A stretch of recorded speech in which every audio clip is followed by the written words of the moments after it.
Twitter ist heute einer der einflussreichsten Social-Media-Plattformen weltweit. Pro Tag werden durchschnittlich 500 Millionen Tweets verfasst und über 300 Millionen Menschen tauschen sich so öffentlich über Twitter aus. Mein Name ist Ursula Lutzki und ich erforsche Kommunikation in Blogs und Microblogs am WU-Institut für englischsprachige Wirtschaftskommunikation. Derzeit arbeite ich an einem größeren Projekt zur Kundenkommunikation auf Twitter. Mehr als 80% der User greifen über ihre Mobiltelefone auf Twitter zu. Darunter sind viele Kunden, die die Plattform nutzen, um möglichst schnell und mühelos mit Unternehmen in Kontakt zu treten.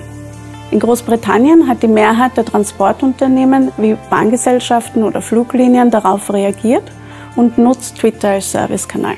Mit dem expliziten Versprechen, ihren Kunden nicht nur die neuesten Updates zu liefern, sondern auch Unterstützung bei ihren Anliegen zu bieten, manchmal sogar 24 Stunden am Tag.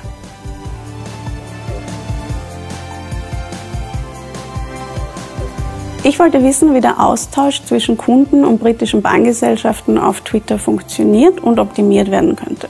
Dabei ging es mir nicht nur darum, herauszufinden, über welche Themen sich Kunden unterhalten, also zum Beispiel, wozu sie Fragen haben oder worüber sie sich beschweren, sondern auch zu verstehen, welche sprachlichen Mittel zum Einsatz kommen und wie die Interaktion auf Twitter passiert. Hierfür habe ich unter anderem die Reaktionen von Kunden auf Antworten von Unternehmen untersucht.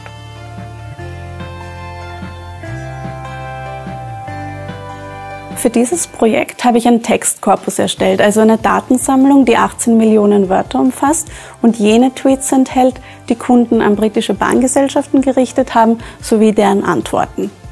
In meiner Analyse habe ich dann korpuslinguistische Methoden verwendet. Das Besondere daran ist, dass Wörter dabei in ihrem ursprünglichen Verwendungskontext analysiert werden. Das ist wichtig, da zum Beispiel Funktionswörter, denen oft nicht viel Bedeutung beigemessen wird, darüber entscheiden können, ob ein Kunde einen positiven oder negativen Kommentar abgibt.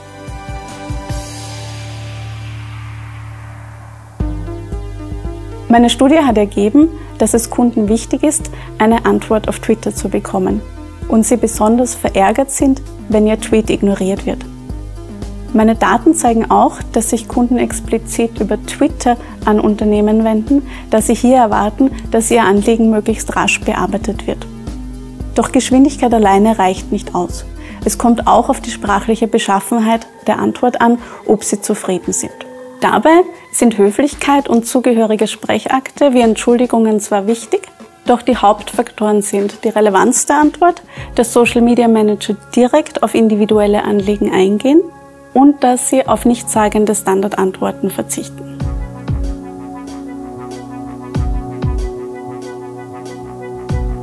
Aufgrund der Reichweite von Twitter, der täglichen Verwendungsfrequenz und des öffentlichen Charakters der Plattform ist es für Unternehmen natürlich wesentlich, adäquat auf die Anliegen ihrer Kunden einzugehen. Vor allem, um die Verbreitung von negativen Nachrichten zu vermeiden und ihr Image zu schützen. Die korpuslinguistische Analyse empirischer Daten trägt dazu bei, dass wir bessere Einblicke in die sprachliche Erwartungshaltung von Kunden auf Twitter erlangen und Unternehmen ihren Kundenservice somit gezielt danach ausrichten können.